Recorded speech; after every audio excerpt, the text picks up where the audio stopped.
Good morning, students.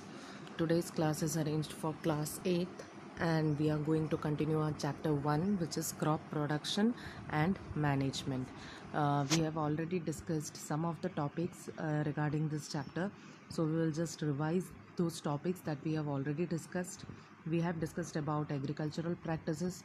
What do you mean by agricultural practices? And there are 7 steps to follow proper agricultural practice. अगर आपको agriculture practice properly follow करना है, there are 7 steps, systematic steps that to be followed. ठीक है, एक के बाद एक करके 7 स्टेप्स फॉलो करने हैं आपको to perform this agricultural practice. तो उसमें से हमने फर्स्ट स्टेप जो है preparation of soil, that we have already discussed. Second step sowing, third adding manure and fertilizers. तो ये जो एडिंग मैन्योर तक है, ये हमने यहाँ तक हमने लास्ट क्लास में डिस्कस किया था. And today we will start with fertilizers. ठीक है, these are the 7 steps that we need to complete for agricultural practices. Adding manure and fertilizer के बाद आता है irrigation, which is the water system. Water जो हम सप्लाई करते हैं, वाटर सप्लाई करते हैं क्रॉप्स के लिए, that is irrigation. Protecting from weeds, harvesting, and last में आता है स्टोरेज. तो उसमें 4th, 5th, 6th, 7th step जो है वो कमिंग क्लासेस में हम डिटेल में करेंगे. First of all we need to complete fertilizer so that the third step will be completely over. तो यहाँ पे लास्ट क्लास में हमने एडिंग मैन्योर के बारे में डिस्कस किया था, तो हम आज डिस्कस करेंगे एडिंग फर्टिलाइज़र्स. ठीक है, so moving on to the next topic which is fertilizer. What do you mean by fertilizer? First of all manure क्या था जो हमने लास्ट क्लास में किया था? Manure is an natural organic thing. ठीक है, natural organic substance which adds humus to the soil. Soil में ह्यूमस ऐड करता है मैन्योर. ह्यूमस क्या होता है? Dead remains of plants and animals. आपने 7th स्टैंडर्ड में ऑलरेडी किया था what is mean by humus. तो यहाँ पे फर्टिलाइज़र जो है वो मैन्योर का एकदम ऑपोजिट है. Fertilizer is completely chemical in composition. ठीक है, नेचुरल सब्सटेंस नहीं है, it is chemical. And fertilizer are chemicals which are rich in a particular nutrient. कोई एक पर्टिकुलर न्यूट्रिएंट रिच होगा, जैसे कि या तो नाइट्रोजन फर्टिलाइज़र हमें मिलता है, या तो पोटेशियम के फर्टिलाइज़र मिलते हैं, या तो अमोनियम सल्फेट के फर्टिलाइज़र मिलते हैं, या तो यूरिया मिलता है. कोई एक पर्टिकुलर न्यूट्रिएंट में बहुत ज़्यादा रिच होगा. ठीक है, बल्कि जब हम मैन्योर की बात करें तो मैन्योर में तो सारे न्यूट्रिएंट्स मिक्सअप होते हैं. ठीक है, नेचुरल है तो सारे मिक्सअप होंगे. आपको कोई एक न्यूट्रिएंट पर्टिकुलरली उसमें, जैसे कि नाइट्रोजन है या तो कार्बन है, वो बहुत ज़्यादा अमाउंट में नहीं मिलेगा, सब कुछ मिक्सअप मिलेगा.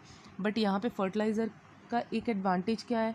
आपको जो न्यूट्रिएंट चाहिए, जैसे कि कोई कोई क्रॉप में क्या है, कुछ कुछ न्यूट्रिएंट ज़्यादा चाहिए होता है. जैसे किसी किसी क्रॉप के लिए पोटेशियम ज़्यादा चाहिए होता है, किसी किसी क्रॉप के लिए नाइट्रोजन ज़्यादा चाहिए होता है. तो जो भी क्रॉप के लिए जो भी न्यूट्रिएंट रिक्वायरमेंट है, तो वही न्यूट्रिएंट हम डायरेक्टली क्रॉप के साथ ऐड कर सकते हैं. That is the main advantage of fertiliser. ठीक है, क्योंकि वो फर्टिलाइज़र हमेशा कोई एक न्यूट्रिएंट में ज़्यादा रिच होता है, एक या दो न्यूट्रिएंट में. ठीक है, so fertiliser are chemicals which are rich in a particular nutrient. Next, fertilisers are produced in factories. Fertiliser हमेशा फैक्ट्रीज़ में प्रोड्यूस होते हैं. And therefore they are man made. इसीलिए फैक्ट्रीज़ में जो मैन्योर थे वो नेचुरली ऑकरिंग है, बट ये फर्टिलाइज़र जो है वो फैक्ट्रीज़ में प्रोड्यूस होते हैं. इसीलिए हम ये भी कह सकते हैं कि दे आर मैन मेड. ठीक है, they are man made and are different from natural fertilizer like manure. ठीक है, मैन्योर से अलग इसीलिए है कि ये मैन्योर जो है वो नेचुरल है, फर्टिलाइज़र जो है वो मैन मेड है. Now third point, some examples of fertilizer. अब कुछ एग्जाम्पल्स भी तो आने चाहिए ना आपको. फर्टिलाइज़र मतलब क्या? बेसिकली इट इज़ खातर, केमिकल. ठीक है, so some of the examples are urea, ammonium sulphate, super phosphate, potash, NPK, जिसको हम नाइट्रोजन, फॉस्फोरस एंड पोटेशियम का शॉर्ट फॉर्म मानते हैं. ठीक है, NPK. Now these are some of the examples of fertilizer. Now the use of fertilizers has helped farmers to get better yield of crops such as wheat, paddy and maize. अब ये जो fertiliser हम जब use करते हैं, farmers जब use करते हैं फर्टिलाइज़र, इसमें से फार्मर्स को प्लस पॉइंट क्या मिला है, पॉजिटिव पॉइंट्स क्या मिले? जब भी ये फर्टिलाइज़र यूज़ करते हैं तो उनको क्रॉप्स जो हैं वो ज़्यादा नंबर में, ज़्यादा अमाउंट में उनको क्रॉप्स मिले हैं. ठीक है। मतलब फाइनली जब हार्वेस्टिंग आता है तो हार्वेस्टिंग में उनको क्वांटिटी ज़्यादा मिली है, ठीक है। तो इसीलिए फार्मर्स क्या है सबसे ज़्यादा ये यूज़ करते हैं, क्योंकि प्लांट्स जो पर्टिकुलर क्रॉप्स है उसको जो भी न्यूट्रिएंट रिक्वायरमेंट है हम एग्जैक्टली वही न्यूट्रिएंट फर्टिलाइज़र के थ्रू क्रॉप्स को दे सकते हैं, जिसका रिजल्ट क्या आता है लास्ट में जब हार्वेस्टिंग करने का टाइम आता है तब आपको क्रॉप्स का क्वांटिटी बहुत ही ज़्यादा मिलता है। So that is a plus point for farmers के लिए वो पॉजिटिव पॉइंट है। इसीलिए फर्टिलाइज़र हम क्या मानते हैं, फर्टिलाइजर्स बेनिफिट फार्मर्स को फर्टिलाइज़र से ज़्यादा बेनिफिट है, ठीक है। The use of fertilizers has helped farmers to get better yield of crops. What do you mean by yield of crops? Quantity, crops की क्वांटिटी, ठीक है। Better yield of crops such as wheat, paddy and maize. Now that was all about fertilizer. आपको fertilizer के बारे में जो main point आना चाहिए वो यही है, ठीक है। Now why do we say that the use of chemicals should be reduced? अब यहाँ पे केमिकल्स किस चीज़ को रेफर किया है? Basically it is for fertilizer, ठीक है। तो use of chemicals should be reduced, give reason. या तो आपसे ऐसे भी पूछ सकते हैं कि use of chemicals should be reduced why, या तो use of fertilizer should be reduced why, ठीक है। तो ये सारे क्वेश्चंस आपसे पूछ सकते हैं। तो यहाँ पे आपको कुछ पॉइंट ऐसे पॉइंट देने हैं जिसमें से आप क्लियर कर सको कि फर्टिलाइज़र के जो यूज़ हैं वो जनरली क्या है, थोड़ा रिड्यूस्ड अमाउंट में होना चाहिए। अच्छी बात है, फार्मर्स के लिए फर्टिलाइज़र बहुत ही बेनिफिट करता है, बट क्या है जितना अमाउंट यूज़ करना चाहिए उससे भी ज़्यादा अगर आप यूज़ करोगे तो ऑब्वियसली वो नेगेटिव इफ़ेक्ट में ही जाएगा। तो हमें सबसे बहुत ज़्यादा फर्टिलाइज़र कभी भी यूज़ नहीं करना चाहिए। एक कंबाइंड अमाउंट में, हमेशा एक प्रॉपर अमाउंट में यूज़ करना चाहिए मैन्योर एंड फर्टिलाइज़र को, ठीक है। बट जब मैन्योर आप अगर ज़्यादा अमाउंट में भी यूज़ कर देते हो तो कोई प्रॉब्लम नहीं आता, because it is natural. But ये जो केमिकल है वो अगर आप ज़्यादा अमाउंट में यूज़ करोगे तो it can harm the crops also, the soil also and the environment also, ठीक है। एनवायरनमेंट में भी असर कर सकता है, क्रॉप्स में भी असर कर सकता है, एंड इवन द सॉइल भी उससे अफेक्ट हो सकता है, ठीक है। So the use of chemicals should be reduced. Now you have to give the reasons step by step.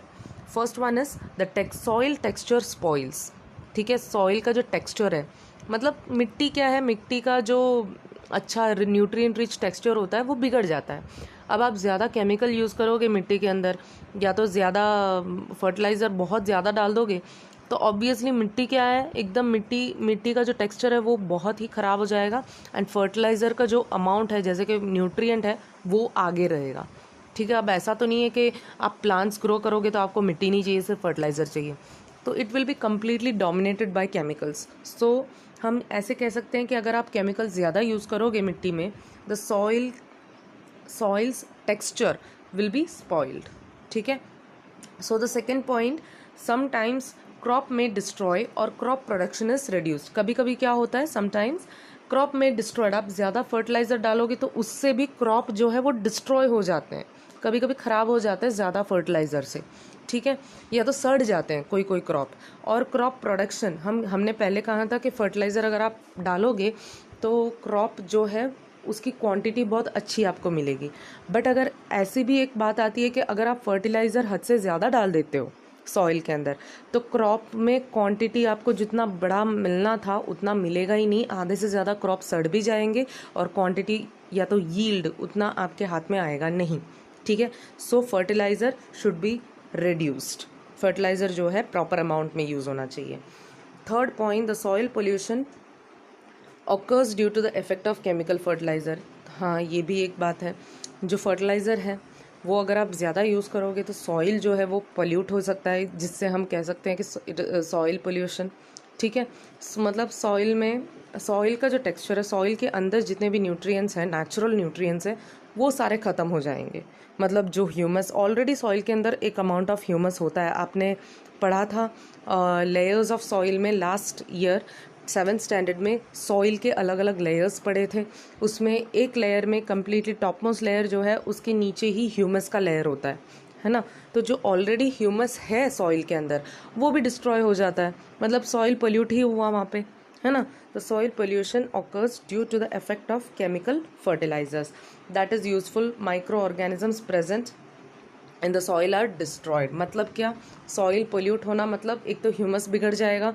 Humus अगर बिगड़ जाएगा उसका मतलब क्या है, हमने बोला था कि मिट्टी में अर्थवॉर्म्स या तो राइजोबियम जैसे जो माइक्रो ऑर्गेनिजम्स है, या तो इंसेक्ट्स हैं, या तो कुछ कुछ जैसे कि अर्थवॉर्म जैसे कीड़े मकोड़े जो भी हैं मिट्टी के अंदर, living beings, living things, bacteria हैं, वो सारे मिट्टी की फर्टिलिटी बढ़ाती है.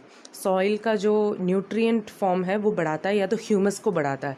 अगर आप फर्टिलाइज़र बहुत ज़्यादा अमाउंट में यूज़ करोगे तो अर्थवॉर्म्स एंड ये जो ह्यूमस है ये सब ख़त्म होते जाएगा, जिससे हम कह सकते हैं कि सॉइल पोल्यूट हो रहा है. ठीक है, all the micro organisms will be completely dead. ठीक है. So the fourth point, excessive use of fertilizer causes water pollution. Soil pollution भी होगा and excessive use of fertilizer, आप फर्टिलाइजर ज़्यादा यूज़ करोगे तो वाटर पोल्यूशन भी होगा. कैसे होगा वाटर पोल्यूशन?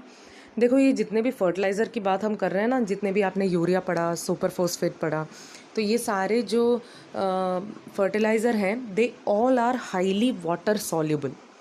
ये सारे फर्टिलाइज़र क्या है, पानी के अंदर जल्दी मिक्सअप हो जाते हैं, जल्दी सॉल्युबल हो जाते हैं पानी के साथ. तो बेसिकली क्या होता है, जब भी आप देखो, हमने पूरा एग्रीकल्चरल प्रैक्टिस में ये वाले स्टेप, देखो ये स्टेप में हमने ये पढ़ा था कि आप पहले तो मैन्योर एंड फर्टिलाइज़र ऐड करोगे, है ना. मैन्योर एंड फर्टिलाइज़र ऐड करने के बाद आप इरिगेशन मतलब पानी डालोगे.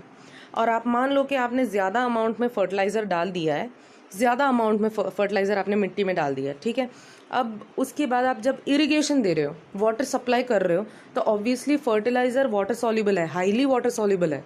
तो आप पानी में उसको दोगे, इरिगेशन सिस्टम से आप पानी दोगे, तो ये पानी में जल्दी क्या मिक्सअप हो जाएंगे, फर्टिलाइज़र जल्दी मिक्सअप हो जाएंगे. एंड अगर आपने ज़्यादा फर्टिलाइज़र डाला है तो वो पानी के साथ क्या है, हर जगह, जैसे कि कैनाल्स में या तो टैप वाटर में, अंडरग्राउंड वाटर में, हर जगह ये चला जाता है. तो पानी जहाँ जहाँ जाता है वहाँ वहाँ ये फर्टिलाइज़र को लेके जाता है मिक्सअप होके. ठीक है, तो ऑब्वियसली क्या वहाँ क्या पोल्यूशन हो रहा है, वाटर पोल्यूशन हो रहा है. ठीक है, वही पॉइंट यहाँ पे दिया है कि excessive use of fertilizer causes water pollution.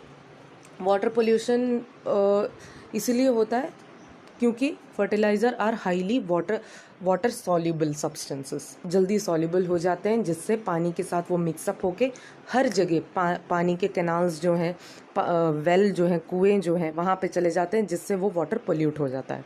ठीक है. Fifth point, excessive use of fertiliser decreases the soil fertility. अब ज़्यादा फर्टिलाइज़र यूज़ करोगे तो सॉइल की फर्टिलिटी भी डिक्रीज़ होगी. फर्टिलिटी मतलब जो सॉइल का जो ह्यूमस कंटेंट है, रिच कंटेंट है न्यूट्रिएंट का, वो सब ख़त्म हो जाएगा. एकदम सॉइल बंजर पड़ा रहता है ना, हम कहते हैं ना बंजर सॉइल है, वहाँ पे कोई भी प्लांट नहीं उगता, ऐसे वाले सॉइल मतलब एकदम बंजर वाले सॉइल बन जाएंगे. ठीक है, ज़्यादा हाई यूज़ ऑफ फर्टिलाइज़र. तो इसीलिए हमें फर्टिलाइज़र बहुत ही रिड्यूस्ड अमाउंट में यूज़ करना चाहिए, या तो प्रॉपर अमाउंट्स में यूज़ करना चाहिए. तो अगर ऐसे क्वेश्चन आई give reasons why should we use chemicals very less, या तो we should use fertilisers in a reduced amount, explain why. अगर ऐसे क्वेश्चन आ रहे हैं then you have to write this points. ठीक है, hence we should reduce the use of chemicals and fertilisers. Okay, I hope you have understood. Moving on to next topic, maintaining the soil fertility. अब देखो, हमें पता है कि fertiliser ज़्यादा use करने पर सॉइल का टेक्सचर, पानी, ये सब कुछ बिगड़ जाता है. ठीक है, तो अगर हमें सॉइल का टेक्सचर बनाए रखना है, जैसे कि फार्मर्स हैं, उनको तो मतलब एक क्रॉप अगर आप वहाँ पे हार्वेस्ट करोगे, उसके बाद तुरंत बाद दूसरा क्रॉप भी लगाना होगा. ऐसा नहीं है कि पूरे एक साल में वो एक ही क्रॉप वहाँ पे उगाएंगे, ऐसा तो नहीं है. तो उनको क्या है, उनका मेन फोकस किस में होता है एक क्रॉप के बाद, कि वो सॉइल की फर्टिलिटी को मेंटेन रखें. दूसरे क्रॉप्स के लिए भी सॉइल की fertility as it is maintain रहे, वो उनका बड़ा फोकस होता है. ठीक है, तो यहाँ पे कैसे मेंटेन कर सकते हैं उसके बारे में आपको पढ़ना है. मतलब main points, how to maintain the soil fertility. Soil का जो फर्टिलिटी है वो मेंटेन करके कैसे चलना चाहिए, वैसे उसके पॉइंट्स आपको पढ़ने हैं. So in order to maintain the fertility of the soil, first point, substitute fertiliser with organic manure, that is a very very basic step. ठीक है, आपको फर्टिलाइज़र की जगह क्या यूज़ करना चाहिए, मैन्योर यूज़ करना चाहिए। मतलब सबसे ज़्यादा अमाउंट में आपको मैन्योर में डिपेंड होना चाहिए, बस कुछ कुछ अमाउंट में, जैसे कि आपको अगर क्वांटिटी ज़्यादा चाहिए, अगर आपको ऐसे लग रहा है कि हाँ मैन्योर में कुछ कुछ न्यूट्रिएंट मिसिंग है, तो एग्जैक्टली वही न्यूट्रिएंट, जैसे अगर मैन्योर में नाइट्रोजन नहीं है तो आप फर्टिलाइज़र में से नाइट्रोजन, सिर्फ नाइट्रोजन को चुनकर उसमें डाल सकते हो। मतलब ज़्यादा अमाउंट में फर्टिलाइज़र नहीं, कम एकदम जितना अमाउंट रिक्वायरमेंट है उतना, बट सबसे ज़्यादा आप क्या यूज़ करोगे वहाँ पे, ऑर्गेनिक मैन्योर। ठीक है, so substitute fertilisers with organic manure. Now एक और चीज़ मैं बता देती हूँ, कभी कभी हम मैन्योर को ऑर्गेनिक मैन्योर भी कहते हैं एंड फर्टिलाइज़र को इनऑर्गेनिक केमिकल भी कहते हैं। जैसे कि फॉर एग्जांपल मैं यहाँ पे बताती हूँ, आपके टेक्स्ट बुक में difference between fertiliser and manure दिया है। ठीक है, यहाँ पे आप फर्स्ट पॉइंट अगर फर्टिलाइज़र का देखोगे, फर्टिलाइज़र इज़ एन इनऑर्गेनिक, मतलब ये इनऑर्गेनिक वर्ड दिया है, इनऑर्गेनिक सॉल्ट। बट अगर आप मैन्योर का देखोगे, मैन्योर को हम क्या कहते हैं, it is an organic manure. Inorganic and organic, what do you mean by that? एक ऑर्गेनिक के आगे इन लगा दो तो इनऑर्गेनिक हो गया, ऐसे नहीं, बिल्कुल भी नहीं, इसका कम्प्लीटली डिफरेंट मीनिंग है। इनऑर्गेनिक एंड ऑर्गेनिक का कम्प्लीटली डिफरेंट मीनिंग होता है। फर्टिलाइज़र को हम इनऑर्गेनिक क्यों कहते हैं, क्योंकि इनऑर्गेनिक मतलब जिसके अंदर न्यूट्रिएंट्स या तो मिनरल्स सबसे ज़्यादा होते हैं, जैसे कि नाइट्रोजन है, फॉस्फोरस है, पोटेशियम है। अब एक बात मान लो कि ऑर्गेनिक वर्ड कहीं पे भी जब आप देखते हो, ये जो ऑर्गेनिक वर्ड है, इसका मतलब सिर्फ सबसे ज़्यादा उसके अंदर 3 एलिमेंट्स होंगे। 3 एलिमेंट सबसे ज़्यादा उसके अंदर होंगे। कौन कौन से एलिमेंट होंगे वो? Carbon, hydrogen, oxygen. मतलब कार्बन, हाइड्रोजन, ऑक्सीजन, ये 3 एलिमेंट अगर किसी चीज़ में ज़्यादा हो, that is considered as organic. ठीक है, तो वहाँ पे मिनरल्स दूसरे जो नाइट्रोजन है, फॉस्फोरस है, सोडियम है, पोटेशियम है, ये सब आपको कम मिलेंगे ऑर्गेनिक में। बट जब आप इनऑर्गेनिक की बात करोगे तो ये जितने भी पोटेशियम, सोडियम, लिथियम, फिर सल्फ़र, ये सारे जितने भी हैं वो सब इनऑर्गेनिक में आपको ज़्यादा मिलेंगे, है ना।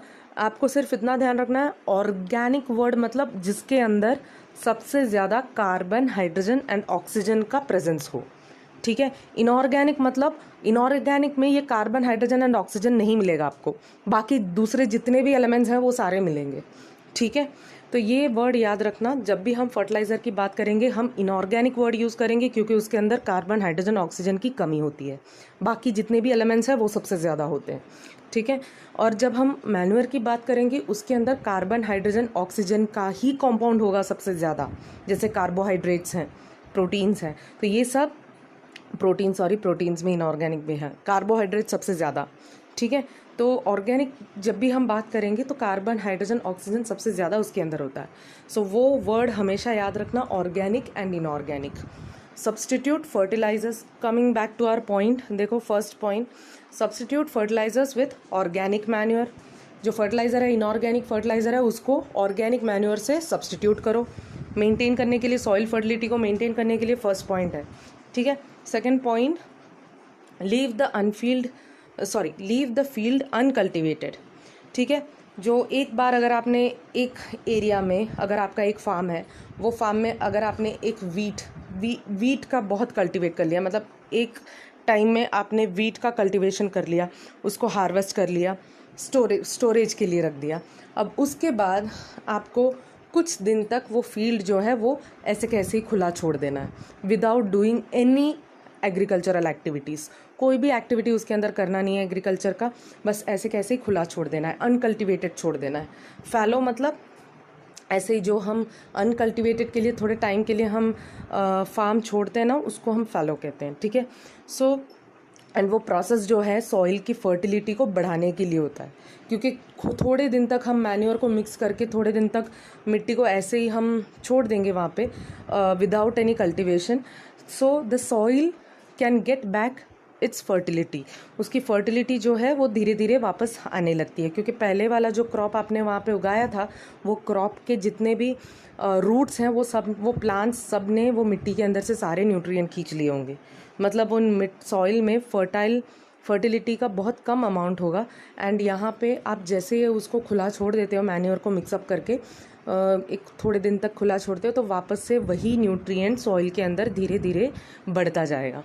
ठीक है, सो इसीलिए हम कहते हैं कि leave the field uncultivated to maintain the soil fertility in between two crops. दो क्रॉप्स के बीच का जो बीच में जो हम फील्ड को थोड़े टाइम तक छोड़ते हैं without any cultivation, that process is called as fallowing. ठीक है, तो वो एक सॉइल के फर्टिलिटी को मेंटेन करने का एक तरीका है। Third one, through crop rotation. अगर हम क्रॉप को मतलब क्रॉप रोटेशन के थ्रू भी हम सॉइल की फर्टिलिटी को मेंटेन कर सकते हैं। ठीक है, वो कैसे क्रॉप रोटेशन के थ्रू मेंटेन कर सकते हैं, जैसे कि एक फॉर एग्जांपल मैं अभी बताती हूँ, जैसे कि कोई एक क्रॉप है जो आपने अभी कल्टीवेट किया है एंड वो क्रॉप को सबसे ज़्यादा नाइट्रोजन चाहिए होता है। ठीक है, तो आपने वो क्रॉप कल्टीवेट कर लिया। अब दूसरा क्रॉप जो है वो क्रॉप हम बीच में लगाएंगे जिसमें से वापस सॉइल के अंदर नाइट्रोजन फिक्सिंग हो जाता है। जैसे राइजोबियम आपने लास्ट ईयर पढ़ा था, राइजोबियम जो है बैक्टीरिया, वो प्लांट्स के रूट्स में प्रेजेंट होते हैं, नोड्यूल्स में, जो एटमॉस्फेरिक नाइट्रोजन को नाइट्रोजन में कन्वर्ट करके सॉइल में मिला देते हैं।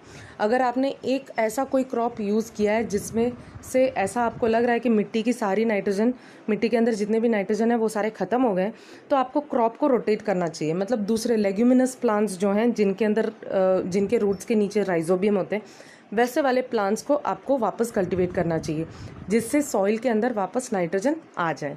ठीक है, that is termed as crop rotation. आपको क्रॉप रोटेट करके भी सॉइल की फर्टिलिटी को आप मेंटेन कर सकते हो।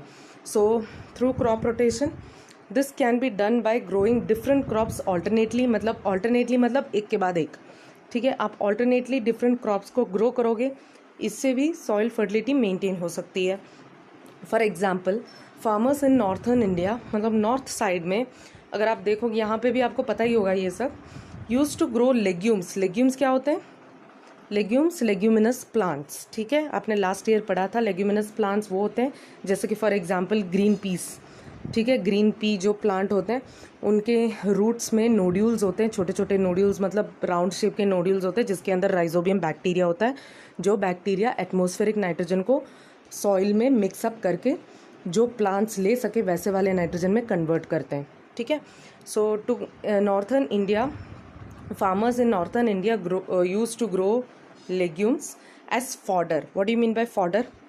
मतलब जैसे कि अगर आपने कोई ऐसा प्लांट आप पैडी ग्रो कर रहे हो, ठीक है, तो आपको ऐसा लग रहा है कि सॉइल के अंदर से जितने भी नाइट्रोजन है वो निकल जाएंगे, तो ये जितने भी पैडी के आपने रोज़ लगाए हैं उनके बीच बीच में आप क्या लगाओगे?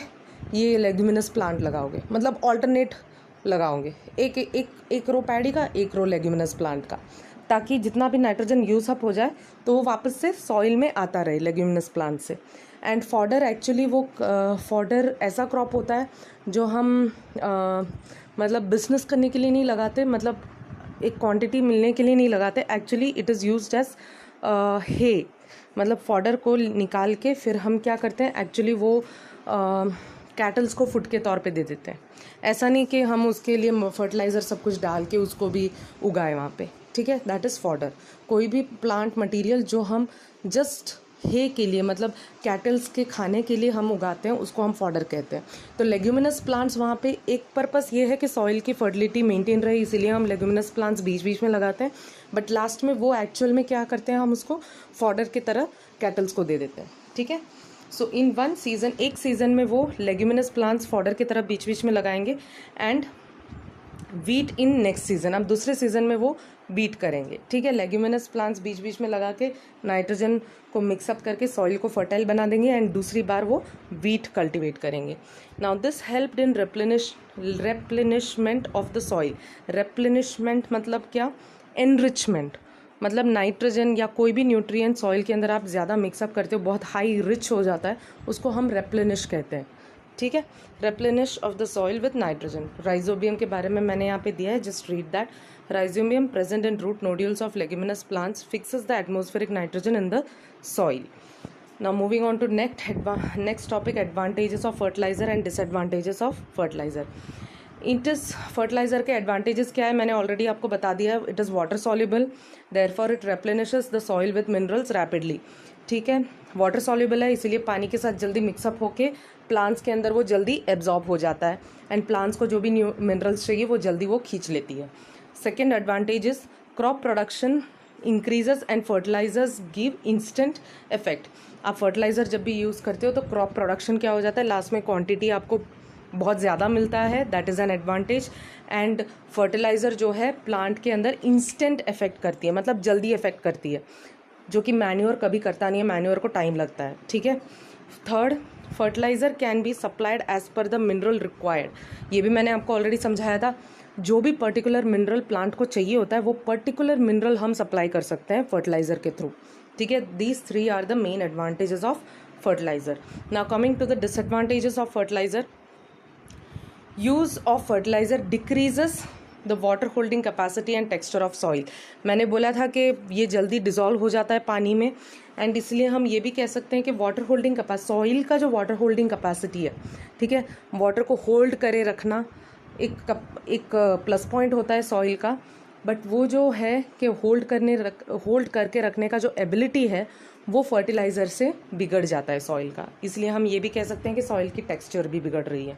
ठीक है, the use of fertiliser decreases what, the water holding capacity and the texture of the soil. Second point, fertilisers are water soluble, ये भी आपको पता ही है, वाटर सॉल्युबल है fertiliser, due to which they tend to wash out with rainy water. मतलब अगर जितनी जल्दी, मैंने बोला था कि पानी के साथ जल्दी मिक्सअप हो जाते हैं एंड मान लो कि एकदम आपने फर्टिलाइज़र डाला और बारिश हो रही है तो रेन वाटर में भी ये मिक्सअप होके वाटर को पोल्यूट कर सकता है। ठीक है। So third point, fertilisers are relatively costly. आप मैन्योर देखो तो घर पे आपको वेस्ट प्रोडक्ट में मिल जाता है मैन्योर, बट फर्टिलाइज़र खरीदने जाओ तो they are relatively costly than manure. ठीक है, they are the disadvantages and advantages भी आपको समझ में आ गया होगा। So now moving on to the next, differences between fertiliser and manure. ये आपके टेक्स्ट बुक में एज इट इज़ दिया है, सेम टेबल दिया है, वही टेबल मैं आपको समझा रही हूँ। मतलब क्वेश्चन अगर एग्ज़ाम में आ रहा है differentiate between fertiliser and manure, आपको इसी तरह टैबुलर कॉलम बना के पॉइंट्स लिखने हैं। ठीक है, कभी भी मैंने 7th स्टैंडर्ड में भी बोला था जब भी डिफरेंस आए तो आपको कॉलम्स बना के ही लिखना है। ठीक है, so fertiliser and manure. So first point about fertiliser is an inorganic salt. ये मैंने ऑलरेडी डिस्कस कर लिया है। इनऑर्गेनिक है मतलब कार्बन, हाइड्रोजन, ऑक्सीजन नहीं है, बाकी जितने भी न्यूट्रिएंट है जैसे कि नाइट्रोजन, सल्फर, सोडियम, पोटेशियम, ये सारे उसके अंदर बहुत ज़्यादा है। And manure, what is manure? अगर ये इनऑर्गेनिक है तो आप यहाँ पे manure is a natural organic substance, ये भी लिख सकते हो आप। ठीक है, manure is a natural substance obtained by decomposition of cattle dung, human waste and plant residues, जिसके अंदर कार्बन, हाइड्रोजन एंड ऑक्सीजन ज़्यादा होते हैं। Second point, fertiliser is prepared in factories. Fertiliser क्या है, फैक्ट्रीज में प्रिपेयर करते हैं। Manure can be prepared in fields में ही मैन्योर हो जाता है, जैसे कि कैटल्स हैं, कैटल के डंग जो हैं, गोबर हैं, फिर प्लांट का वेस्ट है, तो ये सब वेस्ट प्रोडक्ट से ही आपको मैन्योर मिल सकता है, वो नेचुरली प्रोड्यूसिंग है, बट फर्टिलाइज़र जो है वो फैक्ट्रीज में प्रोड्यूस होता है। Third point, the fertiliser does not provide any humus to the soil. Fertiliser कभी सॉइल के ह्यूमस को रिच नहीं करता, उल्टा वो ह्यूमस को बिगाड़ता है। ठीक है, मैन्योर क्या करेगा, manure provides a lot of humus to the soil की ह्यूमस को बढ़ाता है मैन्योर।